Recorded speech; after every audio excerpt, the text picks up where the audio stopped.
2025 May 7 ഇന്ത്യയും കേരളവും ഉൾപ്പെടെ ലോകമാകെയുള്ള പ്രധാന വാർത്തകൾ ചുവടെ. ഇന്ത്യയുടെ ഓപ്പറേഷൻ സിന്ദൂർ, പാകിസ്ഥാനിലെ ഭീകര ക്യാമ്പുകൾക്ക് നേരെ ആക്രമണം. ഇന്ത്യൻ വ്യോമസേന പാകിസ്ഥാനും പാകിസ്ഥാൻ അധീന കാശ്മീരിലും 9 ഭീകര ക്യാമ്പുകൾക്ക് നേരെ മിസൈൽ ആക്രമണം നടത്തി. റഫാൽ ജെറ്റുകൾ ഉപയോഗിച്ച് 23 മിനിറ്റ് നീണ്ട ഈ ഓപ്പറേഷനിൽ ജയ്ഷ്-എ മുഹമ്മദ്, ലഷ്കർ-എ-തൊയ്ബ, ഹിസ്ബുൾ മുജാഹിദീൻ തുടങ്ങിയ സംഘടനകളുടെ കേന്ദ്രങ്ങൾ ലക്ഷ്യമാക്കി. പാകിസ്ഥാൻ 8 മരണങ്ങളും 35 പരിക്കുകളും റിപ്പോർട്ട് ചെയ്തു. ഇന്ത്യയുടെ ആക്രമണത്തെ പാകിസ്ഥാൻ യുദ്ധപ്രവൃത്തി എന്ന് വിശേഷിപ്പിച്ച് ശക്തമായ പ്രതികരണം പ്രഖ്യാപിച്ചു. ഓപ്പറേഷൻ അഭ്യാസ, ഇന്ത്യയിൽ civil defence mock drill. Pahalgam ഭീകരാക്രമണത്തെ തുടർന്ന് ഇന്ത്യയിൽ 244 ജില്ലകളിൽ സിവിൽ ഡിഫൻസ് മോക്ക് ഡ്രിൽ നടന്നു. ഓപ്പറേഷൻ അഭ്യാസ എന്ന പേരിൽ നടന്ന ഈ ഡ്രില്ലിൽ എയർ റെയ്ഡ് സൈറൻ, ബ്ലാക്കൌട്ട് സിമുലേഷൻ, ഒഴിപ്പിക്കൽ പരിശീലനം എന്നിവ ഉൾപ്പെടുത്തി.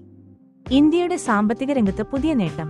ലൈഫ് ഇൻഷുറൻസ് കോർപ്പറേഷൻ (LIC) പിന്തുണയോടെ ഇന്ത്യയിലെ ആദ്യത്തെ മോർഗേജ് ബാക്ക്ഡ് സർട്ടിഫിക്കറ്റുകൾ നാഷണൽ സ്റ്റോക്ക് എക്സ്ചേഞ്ചിൽ (NSE) ലിസ്റ്റ് ചെയ്തു.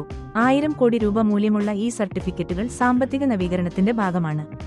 ഇന്ത്യ-പാകിസ്ഥാൻ സംഘർഷം, ആഗോള ആശങ്ക. ഇന്ത്യയുടെ ആക്രമണത്തെ തുടർന്ന് പാകിസ്ഥാൻ ശക്തമായ പ്രതികരണം പ്രഖ്യാപിച്ചു. UN secretary general Antonio Guterres ഇരുരാജ്യങ്ങളെയും പരമാവധി സംയമനം പാലിക്കാൻ ആഹ്വാനം ചെയ്തു.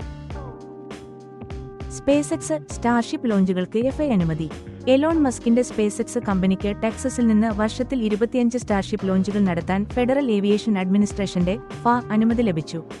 കേരളത്തിൽ civil defence mock drill. May 7 കേരളത്തിലെ 14 ജില്ലകളിൽ സിവിൽ ഡിഫൻസ് മോക്ക് ഡ്രിൽ നടന്നു.